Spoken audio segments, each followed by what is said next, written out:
taking some time out of his busy schedule. The off season's over and Daytona 500 is set to begin. And joining us from the track in his luxurious trailer is Kyle Larson, the Elk Grove native. How's it going?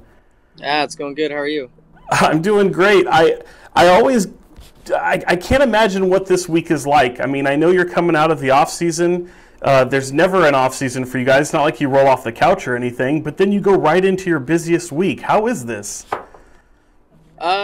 Yeah, I don't know. I mean, I think, probably if I didn't race as much as I do, I would, I don't know, think of this as the start of my year, but, I've already been racing. So, I feel like I've started my season, at Chili Bowl or even at Volusia maybe. But, so yeah, but this is a busy week. We're here for 10 days or so and, do a little practice, some qualifying, and then we have a couple days off and we did our media yesterday, and then now we get back on track tonight for the duels, and then some more practice to get ready for the 500 on Sunday. So yeah, it's fun to be back here in Daytona and getting our NASCAR season started, but hopefully it'll be good. Is it become old hat at any point? I mean, you've done this for a few years now, or is there some butterflies that get going before Daytona? No, I don't really get any butterflies ever anymore. I think the only time you probably get butterflies would be before qualifying, at a mile and a half or something, where you're gonna have to be close to wide open and you're not sure if you're gonna have much grip in your car or not. So that would be the only time I get any bit of butterflies. I've been racing a while now, so it's all normal to me. And I kind of led this into my next question, which was, and you kind of answered it, I mean, you almost feel like a vet, and even though your career isn't really that old at this point, things are really hitting a groove for you. I don't know. I mean, this is my 6th season of NASCAR racing, so I don't know if I feel like a vet, but I feel like I have a good idea of how the flow of the season works, and where you need to be, what you need to do, and how you need to take each week. So I don't know, it's crazy to think that I have been in the sport for 6 years now. I mean, it feels just like yesterday you're in Elk Grove, just an Elk Grove kid, Pleasant Grove High School, and now you're at this. Could you ever imagine that this is what it would be like for you?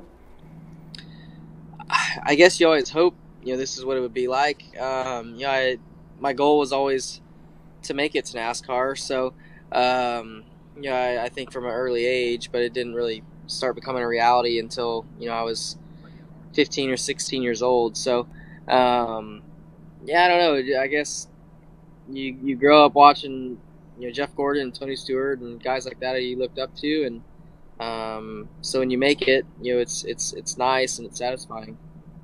You had a moment with Jeff Gordon just a little while ago, going into some sort of Hall of Fame. For people who don't know, can you let us know what that moment was like, not only for you, but to be a part of that?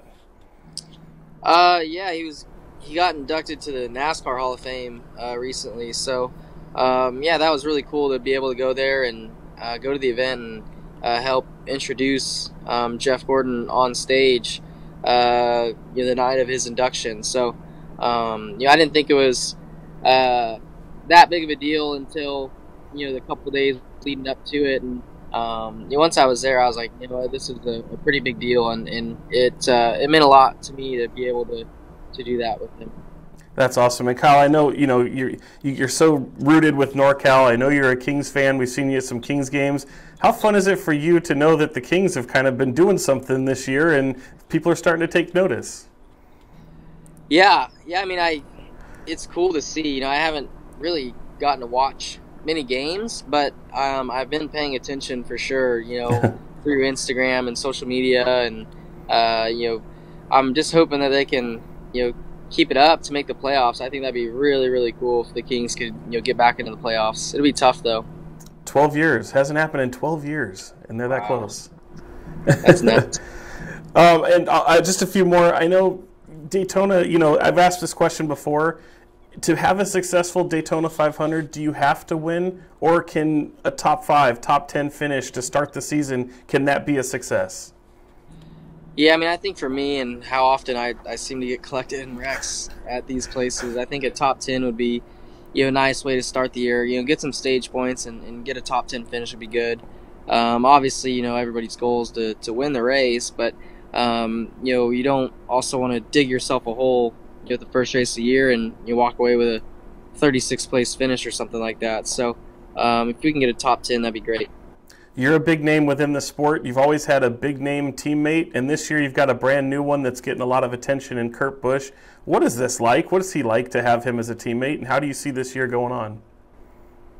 Yeah, I don't know. He's been good to work with so far. I didn't get really much chance to be with him throughout the off season, but now the few weeks lead up to this, we've gotten to really talk and I don't know, just learn each other a little bit. So I'm excited to work with him. He's got a lot of experience and knowledge, so I should be able to learn quite a bit off of him. So I'm looking forward to that opportunity.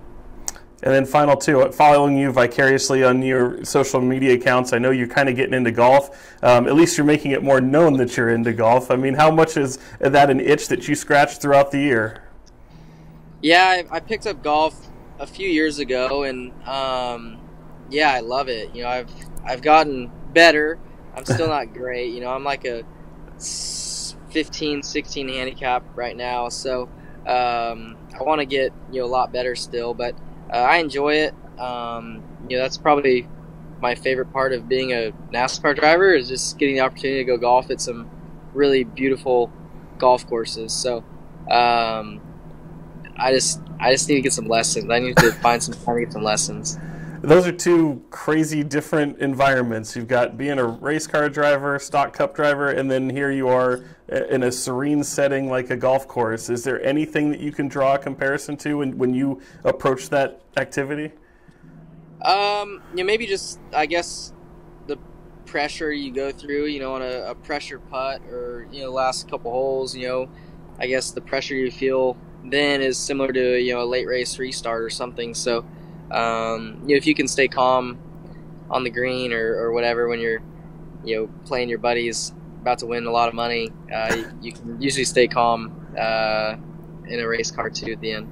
So then that leads us to the last question. Everyone's got a fantasy foursome, a golf, 3 other guys you'd like, or women, whoever you want to go out and play golf with on a golf course.